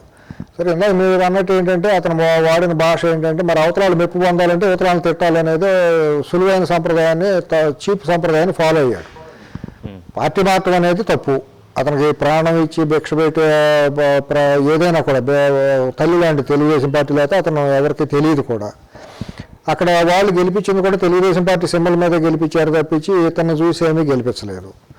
అన్నప్పుడు ఎమ్మెల్యే పదవి కూడా స్పీకర్ ఫార్మాట్లో రిజైన్ చేసి వెళ్ళిపోయి ఉంటే బాగుండేది. సరే, స్పీకర్ ఫార్మాట్లో చేయలేదు, ఇవన్నీ చేశాడు. అవతరాల స్క్రీన్ ప్లే ప్రకారం ఇతను మాట్లాడినప్పుడు ఆ భాష అనేది తప్పు భాష. ఒక ముఖ్యమంత్రిగా చేసిన చంద్రబాబు నాయుడు గారినో లేకపోతే ఇంకొకరిని ఎవరిని కూడా లోకేష్ గురించి మాట్లాడటం, ఈ భాష అంతా చాలా తప్పు భాష. అదంతా అంత విమర్శించాల్సిన అవసరం కూడా లేదు. నాకు నచ్చలేదు, ఈ పార్టీలో నేను ఉండొద్దు అనుకుంటున్నాను, వెళ్తున్నాను సింపుల్గా అంటే అయిపోయాయి. అట్లా అనకుండా అక్కడికి వెళ్ళిపోయి చాలా మనం దాన్ని ఉచ్చరించడానికి కూడా వీలు పడిన భాషలో వాళ్ళిద్దరూ మాట్లాడటం అనేది శోచనీయం. ఇప్పుడు వాళ్ళిద్దరూ అగ్రకులంలో ప్రధానమైన కులంలో పుట్టి వచ్చిన వాళ్ళు, తెలుగుదేశం పార్టీలో మొదటి నుంచి ఉండేవాళ్ళే వాళ్ళు. మరి వాళ్ళు చంద్రబాబు నాయుడు అనే ఆయన మీద ద్వేషం ఉన్నప్పుడు ఆయన ఇచ్చిన ఫార్మేట్ బీఫార్మే తీసుకోకూడదు. మరి ఆ రోజు అధ్యక్షుడే కదా. తర్వాత మరి ఆ పార్టీలోనే గెలిచినప్పుడు బయటికి వెళ్ళిపోయినప్పుడు పార్టీకి వచ్చిన పదవులకు అన్నీ రిజైన్ చేసి వెళ్ళిపోవటం ఒక పద్ధతి. అట్లా వెళ్లకుండా ఆ పార్టీ ద్వారా వచ్చిన మ్యాండేట్ ద్వారా గెలిచి ఆ పార్టీ అధ్యక్షుని తిట్టుకుంటా వెళ్ళటం అనేది వాళ్ళ స్థాయిని వాళ్ళు దిగజార్చుకున్నారు. వాళ్ళ భవిష్యత్తును వాళ్ళు నాశనం చేసుకుంటున్నారు. విలువ కోల్పోయింది. వాళ్ళ సమాజం అంత గుడ్డిగా ఏమి ఉండదండి. ఎప్పటికైనా గతం గుర్తుపెట్టుకుంటారు. గతం ఏంటి ఇప్పుడు ఏంటి అనేది గుర్తుపెట్టుకుంటారు. అట్లా కాకుండా స్పృహ లేకుండా మాట్లాడి వాళ్ళ విలువలను దిగజార్చుకుంటాం లేకపోతే వాళ్ళ భవిష్యత్తుని పాడు చేసుకుంటాం అనేది చాలా బాగా అనిపించింది నాకు. ఎందుకంటే నాకు బాగా సన్నిహితులు కాబట్టి వాళ్ళని చూసి నేను బాధపడ్డాయి. తప్పు పనులు చేసుకుంటున్నారు వీళ్ళని. అంతే, నేనేం చెప్పగలిగేది కాదు. నేను చెబితే వాళ్ళు వినరు అనుకోండి. నేను చెప్పడానికి కూడా నాకు సంబంధం లేదు. అంటే వైసీపీ ఆ సామాజిక వర్గంలో చీలిక తీసుకురావడానికి వీళ్ళదని ఏమన్నా వాడుకుందంటారా? ఇప్పుడు అక్కడ ఏమైపోయింది, సామాజిక వర్గాన్ని చీలిక తీసుకురావాల్సిన అవసరం లేదండి. అతను ఒక సామాజిక వర్గం మీద విద్వేషంతో పరిపాలన చేస్తున్నాడు. అతను కమ్మ కులానికి విద్వేషం విషం జిమ్ముతానే కమ్మ కులాన్ని అంతం చేయాలని చూస్తున్నట్టే అతని పరిపాలన ఉంది తప్పించి దాంట్లో ఎటువంటి మొహమాటమో సందేహమో వేరే ఏమీ లేదు. రెండో ప్రశ్నే లేదు. నేను ఇంకా అది శశభిషాలునో అది మాట్లాడాను నేను. అతను కరుడు గట్టిన కమ్మ విద్వేషి, కమ్మ కులాన్ని అంతమొందించడం కోసమే తన పరిపాలన వాడుకుంటున్నాడు అనేది మనకు తెలిసిన సత్యం. ఎందుకంటే ముఖ్యమంత్రిగా ప్రమాణ స్వీకారం చేసి పెన్ను కలం సిర తడి ఆరకమునిపై వెళ్ళిపోయి ఆ ప్రజావేదికను కూల్చేసినప్పుడే తెలిసిపోయింది. ఒక ఫ్యాక్షనిస్ట్ ధోరణి ఎట్లయితే చీనీ తోటలు నరికేసి బోర్వెల్స్ను కోసేసి మనుషుల మీద దాడి జరుగుతుంది రాయలసీమలో, అంతకంటే దారుణంగా ప్రవర్తించడం జరిగింది. అది అప్పుడే తెలిసిపోయింది. అప్పటి నుంచి తర్వాత వరదను అడ్డం పెట్టుకుని చంద్రబాబు నాయుడు గారు ఉండి ఇంటిని ముంచాలంటాం, ఇవన్నీ సైకోసాడిస్ట్ లక్షణాలు. ఇవన్నీ కూడా అటువంటి వాళ్ళే. మొత్తం 151 మందిలో మెజారిటీ మంది వాళ్ళే, 90% వాళ్ళే అటువంటి మానసిక స్వభావం కలిగిన వాళ్ళే దాంట్లో ఉన్నారు. ఉన్నప్పుడు వాళ్ళు చేసేది కమ్మ వ్యతిరేకంగానే ఉంటుంది తప్పించి వేరే ఉండదు. ఇవాళ కమ్మాలను ఏదో దగ్గరికి తీసుకుని ముద్దులు పెట్టేశానంటే ఎవరు నమ్మరు కూడా. వీళ్ళు వెళ్ళే వాళ్ళందరూ వీళ్ళ స్వార్థానికి వీళ్ళు వెళ్తున్నారు తప్పించి వీళ్ళ కమ్మ కులాన్ని మీద ప్రేమ కాదు. కమ్మ కులం అంతా వీళ్ళ వెనకాల ఎక్కడా లేదు.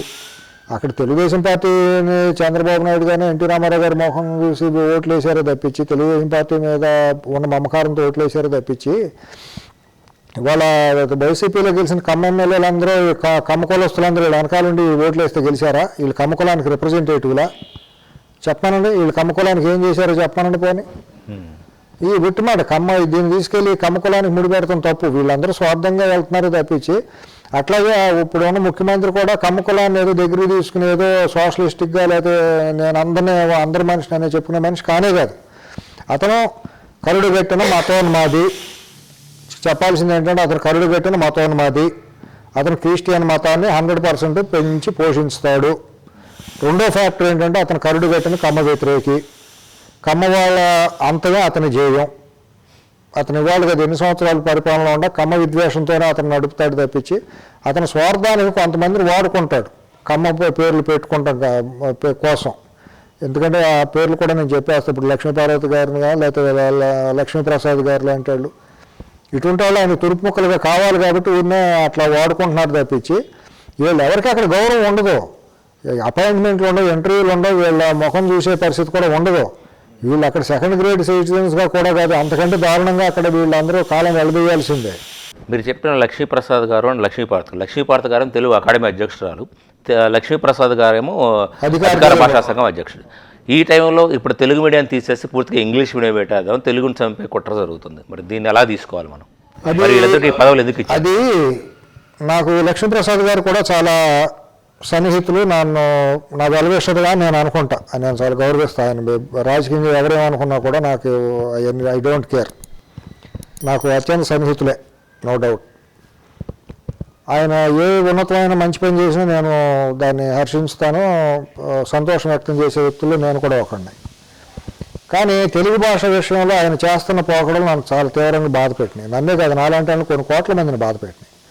ఆయన పద్మశ్రీ, పద్మభూషణ్ లాంటి అవార్డులు పొంది భారతదేశంలో భారతరత్న తర్వాత 3వ అవార్డు అది పద్మభూషణ్ అంటే.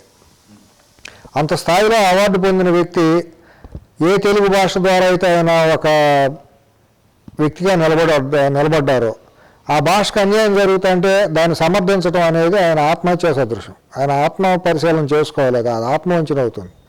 అలాగే తెలుగులో డాక్టరేట్ చేసిన లక్ష్మీపార్వతి గారు తెలుగు జాతి తెలుగుదేశం పార్టీ వ్యవస్థాపకుడికి, ఎన్టీ రామారావు గారు తెలుగు జాతి ఖ్యాతిని అంతర్జాతీయ స్థాయికి తీసుకెళ్లిన వ్యక్తి, తెలుగు జాతి ఉందని ప్రపంచానికి చాటి చెప్పిన వ్యక్తి, తెలుగుదేశం పార్టీ ద్వారా తెలుగువారి ఆత్మగౌరవాన్ని నిలబెట్టిన వ్యక్తి. తెలుగు భాషకి కృష్ణదేవరాయల తర్వాత తెలుగు భాషకు అంత ప్రాచుర్యం వచ్చిన ఇది ఎన్టీ రామారావు గారు.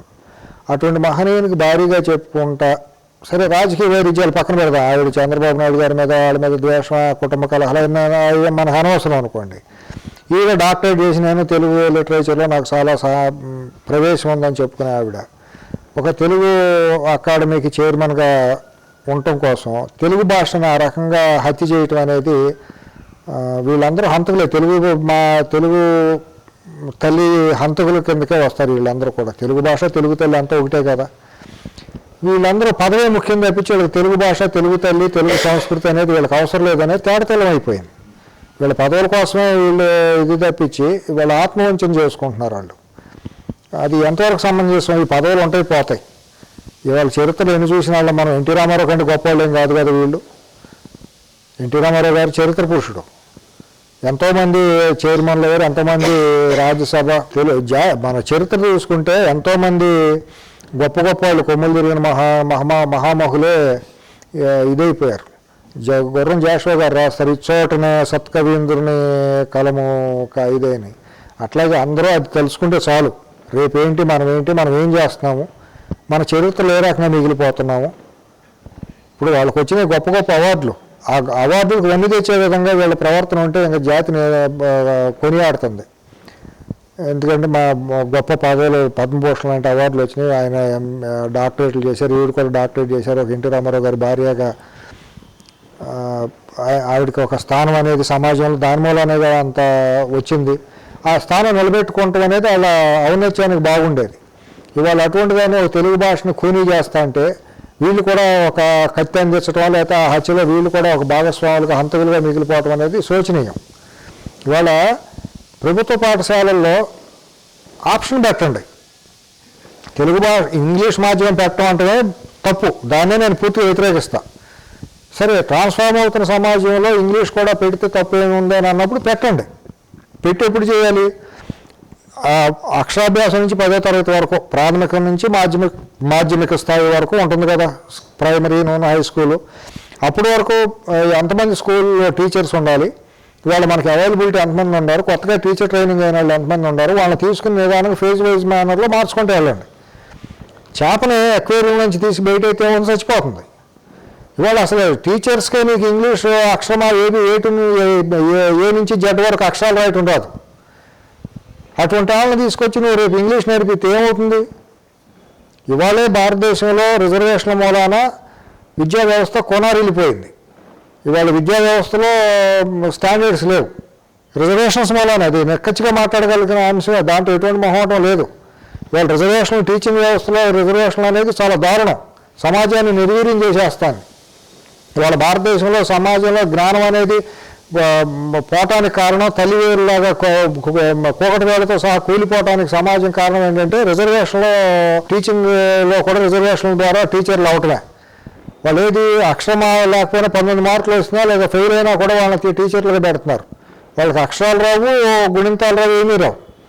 అటువంటి ప్లేస్లో వాళ్ళను తెల్లారిపాటికి నేను తీసుకొచ్చేసి దాన్ని మతానికి ముడిపెట్టేయటం, ఇది క్రిస్టియన్ మిషనరీస్కి చేయటం, దాని ద్వారా మీకు ఇంగ్లీష్ నేర్పిస్తానంటే వేరే వాళ్ళు వద్దంటున్నారని దాన్ని రాజకీయంగా వాడుకోవటం అనేది ఎంతవరకు సమంజసం? అసలు దానికి కొద్దిగా మాట్లాడాలంటే నాకు అవర్షణగా ఉంది. దాని గురించి ఆ ప్రభుత్వం గురించి మాట్లాడాలంటే ఇప్పుడు నేను స్నానం చేయాలి, బ్రష్ చేసుకోవాలి, అంత దారుణంగా ఉంది.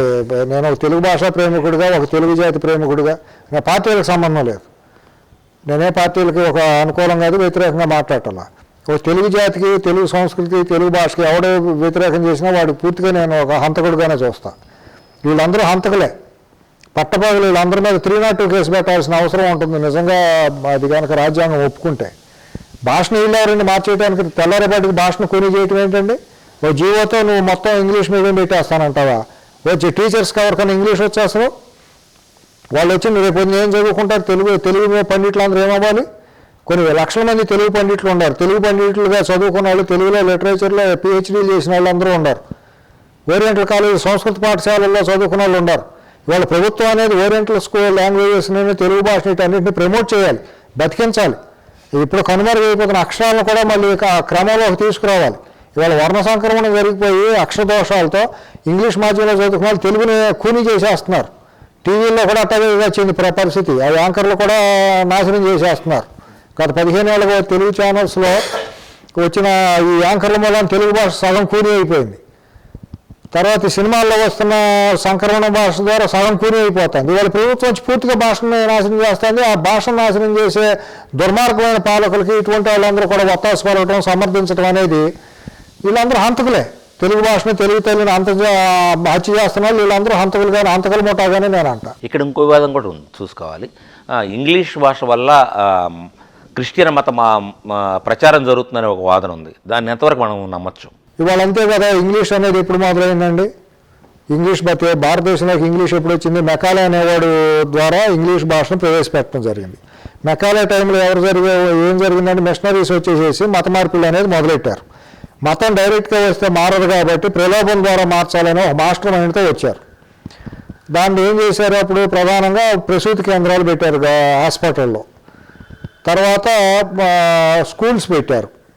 ఆ రెండింటి ద్వారా అక్కడికి వెళ్ళి ప్రార్థనలు చేయటం, అక్కడ నిదానంగా మేరీ మాతని క్రీస్తు సిలువ చూపించటం, నిదానంగా అది ఇంజెక్ట్ చేయటం. వాళ్ళలో ఏంటంటే వెస్టర్నైజేషన్కి వెళ్ళిపోతారు. వెస్టర్నైజేషన్ అంటే ఏంటి? హిందూ మతాన్ని నుంచి డీలింగ్ చేయటం. వెస్టర్న్కి ఒక కల్చర్ ఎక్కడ వచ్చింది అసలు? ఇప్పుడు క్రిస్టియానిటీకి 2000 సంవత్సరాలే కదా దాని చరిత్ర అంతా తీసుకుంటే. After all 2000 years. మన సనాతన ధర్మం వేదాలకు వయసు ఎక్కడుంది ఎవరైనా చెప్పగలరా? ఇవాళ ఎంత హీనంగా చేసుకున్నా 3500 సంవత్సరాలకి పైన ఎవరు చెబుతున్నారు కదా, 5000 సంవత్సరాలు అని చెబుతున్నారు కదా. వెస్ట్రన్ కంట్రీస్కి కల్చర్ ఎక్కడ వచ్చింది? ఏమి కల్చర్ లేని ఒక సెకండ్ ల్యాండ్ దాన్ని మనం ఒక రోల్ మోడల్ ఇంగ్లీష్ భాష ద్వారా మనం ప్రవేశపెడుతున్నాం. వాళ్ళు ఏమంటున్నారు? నిదానంగా ఒక క్యాన్సర్ లాగా మతాన్ని చూపించుతున్నారు తర్వాత తీసుకొచ్చి. ఇంగ్లీష్ భాష మనది కాదు కదా.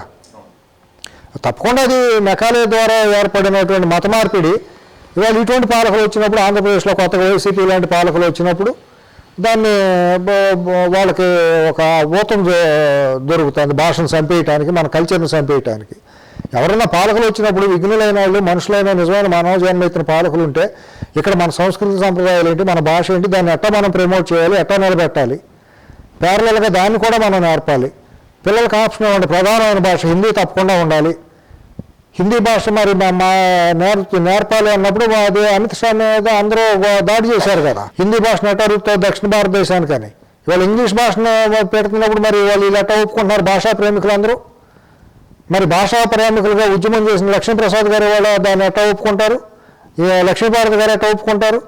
ఇవాళ ఇటువంటి వాళ్ళందరూ రమణ దీక్షితులు ఆయన ఎట్టా ఒప్పుకుంటాడు? స్వరూపానంద ఎట్టా ఊరుకుంటున్నాడు? అంటే వేదాలు కూడా ఇంగ్లీష్లో తర్జుమా చేయమని చెబుతాడు స్వరూపానంద, జీరు వీళ్ళందరూ. అది వెంకటేశ్వర స్వామి సుప్రభాతాన్ని కూడా ఇంగ్లీష్లోనే చదవమని చెబుతారా? రోజువారీ ఇన్ఛార్జీలను కూడా ఇంగ్లీష్లోనే ట్రాన్స్లేట్ చేసి చేయమని చెప్పదలుచుకున్నారు ఈ పీఠాధిపతులు వీళ్ళందరూ. తెలుగు సంస్కృతం అనేది మన మాతృభాషలో, భారతదేశంలో జనరేట్ అయిన భాషలు ఇవన్నీ. హిందీ కూడా మన భాషే, జాతీయ భాష హిందీ భాష. అంతేగాని ఇప్పుడు మీకు ఒకటి మోహన్ గారు, ఇంగ్లీష్ అనేది మనిషిని బానిసగా చేస్తున్నారు, ప్రపంచ బానిసగా చేసే భాష ఇంగ్లీష్. ప్రపంచం విశ్వమానవుని చేయదు.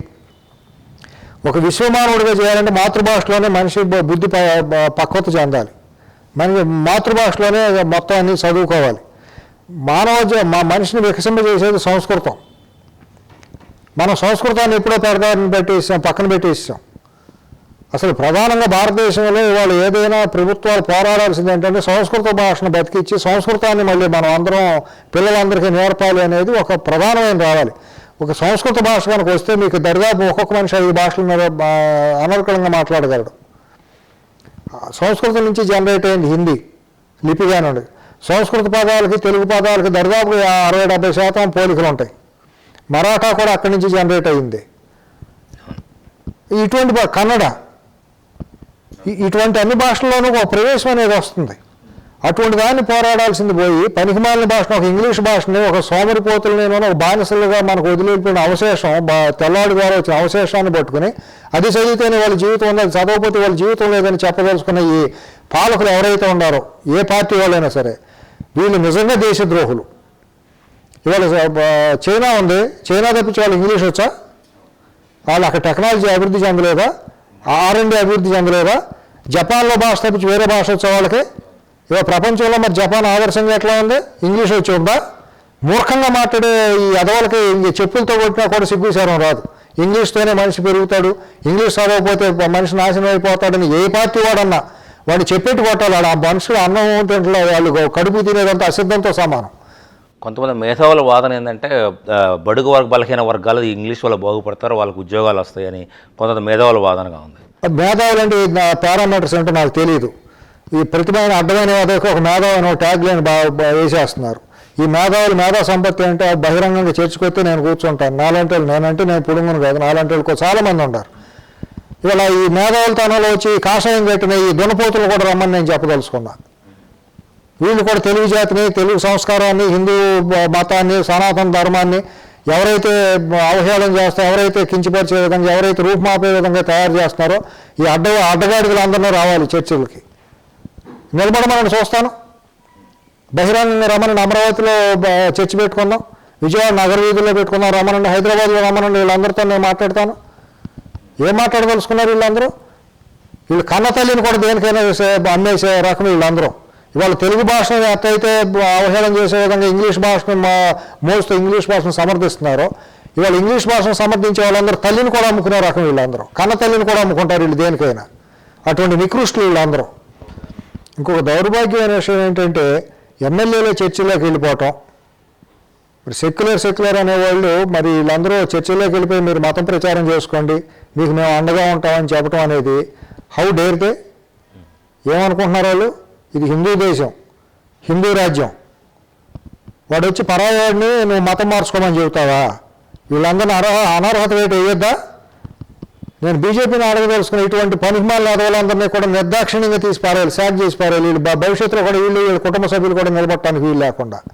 అంటే వీళ్ళకి ఓట్లు వేసింది మత మార్పులు చేయమని జనాలు ఓట్లు వేశారా? వీళ్ళు మత ప్రచారం చేయమన్నారు వీళ్ళందరూ ఎమ్మెల్యేలుగా. పంచాయతీ ఆఫీసులో కూటములు మీటింగులు పెడతారా? మత మీటింగులు పెడతారా? ఇది హిందూ దేశం, హిందూ రాజ్యం, హిందువులుగా అర్హత ఉంది. పాఠశాలల్లో హిందూ సమావేశాలు పెట్టుకోవచ్చు. నేను కరుడు పెట్టి హిందువుగానే మాట్లాడదలుచుకున్నా, దీంట్లో ఎటువంటి మొహమాటం లేదు. అడ్డమైన యాదవులు వచ్చి క్రిస్టియన్ మతాన్ని భుజాన వేసుకున్నప్పుడు నేను నా మతాన్ని నేను ఎందుకు భుజాన వేసుకోకూడదు నా దేశంలో? ఎందుకు మనం హిందువులుగా నోరెత్తి మాట్లాడకూడదు? ఎందుకు ఈ యాదవులందరినీ తరిమి కొట్టకూడదు? మన సంస్కృతిని మనం కాలు రాసుకున్నామా? మన కన్నతల్లి లాంటి భాషలను మనం దూరం చేసుకున్నామా? వీళ్ళందరూ వచ్చేసి నువ్వు నిలబడేదేమో ఎస్సీ కోటాలో నిలబడతావా? నువ్వు అక్కడికి వెళ్ళాము కీరస్థాని బైబిల్ పట్టుకుని మా ప్రార్థనలు చేసుకునే క్రిస్టియన్ చెప్పుకునే సిగ్గుశరం ఉంది వీళ్ళందరికీ. ఎస్సీగా చెప్పుకునే వాళ్ళందరూ మళ్ళీ అక్కడికి వెళ్ళి ప్రార్థనలు చేసుకుంటా ఈ గూడు పుటానీలా వీళ్ళందరూ ఏం చేయదలుచుకున్నారు? తాడికొండ ఎమ్మెల్యేగా రాకేష్ ఒకే చాలా మంది ఉన్నారు వాళ్ళ దేశం మొత్తం మీద ఇటువంటి వాళ్ళు ఉన్నారు. 2 తెలుగు రాష్ట్రాల్లో కూడా ఇటువంటి వాళ్ళు ఉన్నారు. వీళ్ళందరూ ఏమీ లేదు, దేనికైనా సిద్ధమే. వాళ్ళ పదవుల కోసం దేనైనా వీళ్ళు తాకట్టు పెడతారు, దేనైనా తారుస్తారు. వీళ్ళు ఒక మతాన్ని చెప్పుకునే దమ్ము లేనప్పుడు నువ్వు మతం అక్కడికి ఎందుకు వెళ్ళాలి? మతం చెప్పుకున్నప్పుడు నువ్వు క్రిస్టియన్ మతం ప్రకారం నువ్వు అక్కడ కులాన్ని కూడా చెప్పుకో. క్రిస్టియన్ మతంలో నీ కులం అట్రిబ్యూట్ కాదు, నువ్వు బీసీగా పెట్టుకో.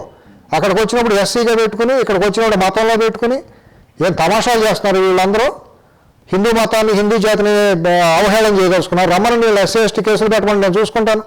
ఎంతమంది వీళ్ళు మనుషులు కడుపుకు అన్నం తినే వాళ్ళు రమ్మని కలిసే ఉంటే నా మీద పెట్టమని ఎస్సీ ఎస్టీ కేసులు. ఈరోజు పుష్పశ్రీవాణి డిప్యూటీ సీఎం పుష్పశ్రీవాణి మీద కూడా ఇలాంటి కేసే దాకా అన్నీ అయితే మొత్తం తీస్తే 199 మంది అటువంటి వాళ్ళు ఉన్నారు. వాళ్ళు ఎస్సీ కోటాలు అయిన వాళ్ళలో 199 మంది కాదు 100 మంది ఉండే ఆశ్చర్యం లేదు.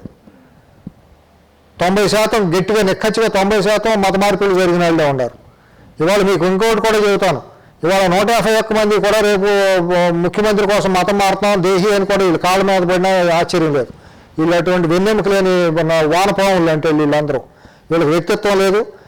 మతం ధర్మం హిందూ ధర్మం సనాతన ధర్మం హిందూ మతం భారతదేశం అంటే వీళ్ళకి ఎటువంటి గౌరవ మర్యాదలు కూడా లేవు. వీళ్ళే రేపు పొద్దున వీళ్ళ ఆఫీసులనే మత మార్పిడి కేంద్రాలుగా పెడతారు. వీళ్ళే పెద్ద పాస్టర్లాగా కూడా తయారవుతారు. 151 మంది 22 మంది ఎంపీలు కూడా ఈ మత మార్పులకి వీళ్ళే ప్రధాన సూత్రధారులుగా కూడా ఉంటారు. వీళ్ళకి సిగ్గుశరం ఏమీ లేదు. కడుపు మండిపోతుంది. గత 10 నెల రోజుల నుంచి జరుగుతున్న తెలుగు భాష కానివ్వండి, హిందూ మతం మీద జరుగుతున్న దాడులు కానివ్వండి, వీళ్ళు మాట్లాడుతున్న భాష కానివ్వండి. ఏదో సామెత ఉంటుంది, పిల్లి గుడ్డిదైతే ఎలికి ఎత్తి చూపించిందని. అక్కడ పనికిమాల వాళ్ళందరూ ప్రతిపక్షంలో పనికిమాల సావట్లందరూ దద్దమ్మలందరూ అక్కడ తయారయ్యారు. తెలుగు జాతిని నాశనం చేస్తున్నారు, తెలుగు భాషను నాశనం చేస్తున్నారు, తెలుగు సంస్కారాన్ని నాశనం చేస్తున్నారు వీళ్ళందరూ. కర్మకాయలు మేము అక్కడ హైదరాబాద్లో ఉండాల్సి వచ్చింది, ఏదో బతుకు తెరువుకి వచ్చిన వాళ్ళం. ఎక్కడ పోతుందండి? ఎందుకు మాట్లాడరండి? ప్రతిదాన్ని రాజకీయంగా ముడిపెట్టడం ఏంటి? ముందు మన దేశం మన సంస్కృతి మన భాష బాగుంటేనే రాజకీయం బాగుంటుంది. పార్టీ బాగుండాలంటే ముందు మనుషులు బాగుండాలి, మన కల్చర్ బాగుండాలి. తెలుగుదేశం పార్టీ చంద్రబాబు నాయుడు గారు నేను మీ ద్వారా అడుగుతున్నా, రిక్వెస్ట్ చేస్తున్నా, కమ్యూనిస్టులను అడుగుతున్నాను. మీరు ముందు తెలుగు భాష మీద తెలుగు జాతి మీద జరుగుతున్న దాడిని మీరు అందరూ సంఘటితంగా ఎదుర్కోండి. అక్కడ ప్రభుత్వం ద్వారా జరుగుతున్న మత మార్పులను మీరు అందరూ ఎదుర్కోండి. అప్పుడే మిమ్మల్ని అందరూ మీ జీవితాలు చరితార్థం అవుతాయి. ఎంతో తప్పించి ముస్లింలు ఓట్లు పోతాయి, క్రిస్టియన్ ఓట్లు పోతాయని మీరు మొత్తం సంఘనానికి పోతారు. రాజకీయంగా మీరు కోకటి వేళతో సహా నాశనం అయిపోతారు.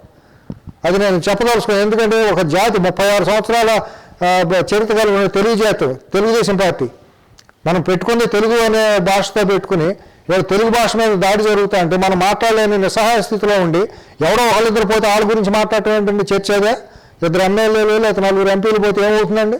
అది కాదు కదా వాళ్ళ చర్చనీయాంశం. ఇవాళ మత మార్పులు జరుగుతాన మీద గట్టిగా చర్చ జరగాలి. తెలుగుదేశం పార్టీ చేయాలి, ఓన్ చేసుకోవాలి. తెలుగు భాష తెలుగు సంస్కృతి మీద జరుగుతున్న దాడిని వాళ్ళు ఓన్ చేసుకోవాలి. వాళ్ళే వస్తారు రేపొద్దున అదే పెరుగుతుందండి. వాళ్ళ ప్రజా సమస్యలు ఏంటి? ఇస్కాను, దాంతోపాటు తెలుగు భాష తెలుగు సంస్కృతి పోవటం కూడా మనకు ప్రధానమైన సమస్య. దాన్ని బీజేపీని ఎమ్మటేసుకోవాలి తెలుగుదేశం పార్టీ. వీళ్ళిద్దరూ కూడా రాజకీయాలు పక్కన పెట్టి సంఘటితంగా మన కల్చర్ కోసం వీళ్ళు ఫైట్ చేయాలి. లేకపోతే అది ఒక పెద్ద భూతంలాగా తయారవుతుంది వైసీపీ. ఈ మత మార్పులు అనే దాన్ని ఒక ఆసరా చేసుకుని రేపొద్దున అది ఒక పెద్ద భూతంలాగా మన తెలుగు సంస్కృతి మీద పడుతుంది. ఆ భూతాన్ని అప్పుడు వదిలించాలని చాలా కష్టం అవుతుంది. ఇప్పుడు చిన్నప్పుడే దాన్ని మనం మొగ్గలోనే తుంచేయగలిగితే రేపొద్దున ఇబ్బంది ఉండదు. ఇవాళ పోన్లేని కనుక రాజకీయ లాభాల కోసం కనుక మనం తాత్సారం చేస్తే రేపొద్దున తెలుగుదేశం పార్టీ మనుగడ పోతుంది. తెలుగు జాతి తెలుగు భాష తెలుగు సంస్కృతి మొత్తం నాశనం అయిపోతాయి. అప్పుడు మొత్తం అంత ప్రతిరోజు కూడా ఎక్కడ చూసినా హల్లేలూయా మోతలు తప్పించి వేరే ఇంకా కౌశల్య సుప్రజారామాన్ని మనం వినడానికి అవకాశం కూడా లేదు. ఇంకా గత రాబోయే 6 నెలల్లో సుప్రీంకోర్టు రిలాక్స్ అయిపోతుంది ఎస్సీ ఎస్టీ కేసుల్ని. ఆ ఎస్సీ ఎస్టీ కేసు కనుక మళ్ళీ కొద్దిగా రిలాక్స్ అయ్యి వస్తే పాత రోజుల చరిత్రలో కనుక ఒక చేతిలో ఖురాన్ ఒక చేతిలో కత్తి పట్టుకుని మతం మారుతావా సస్తావా అంటే మతం మారిన భారతదేశంలో ఉన్న ముస్లింలు అందరూ 99 మంది హిందీలే ప్రాణభీతితో అప్పుడు మతం మారారు. ఇవాళ అట్లాగే ఆంధ్ర రాష్ట్రంలో కూడా రేపు జరగబోయేది ఎస్సీ ఎస్టీ యాక్ట్ ఎత్తున మతం మారుతావా లేకపోతే ఎస్సీ ఎస్టీ కేసు పెట్టమన్నా అని బ్లాక్మెయిల్ చేసి మతం మార్పిస్తారు. ఇవాళ ఈ పాస్టర్లు అందరూ కూడా 190 మంది ఆ వర్గాలకు చెందిన వాళ్ళే. వాళ్ళందరూ రేపొద్దునే ప్రతి ఇంటికి వెళ్తారు. మన మోహన్ నన్ను కులం పేరుతో తిట్టాడు, వెంకటేశ్వర కులం పేరుతో తిట్టాడు అని చెప్పి బ్లాక్మెయిల్ చేసి కేసులు వేస్తారు.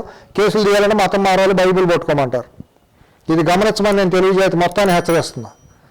ఒక తెలుగు జాతే కాదు, తెలుగు జాతి రిప్రజెంట్ చేసే నాయకత్వం ప్రతి పార్టీని నేను రిక్వెస్ట్ చేస్తున్నా. బీజేపీ, కాంగ్రెస్, తెలుగుదేశం వీళ్ళందరూ కూడా ఈ సంఘటితంగా కనుక చేయకపోతే ఇది ఒక మరో క్రిస్టియన్ రాజ్యం అయిపోతుంది ఆంధ్రప్రదేశ్ అనేది. విశృంఖలంగా వాయు వరుసలు మరిచిపోతారు, కల్చర్ నాశనం అయిపోతుంది. అంత దారుణమైన పరిస్థితి రాబోతుందని నేను హెచ్చరిస్తూ తెలుసుకున్నాను. వచ్చే వారం వెంకటేశ్వర గారితో మరో విషయం మీద చర్చిద్దాం. అంతవరకు సెలవు.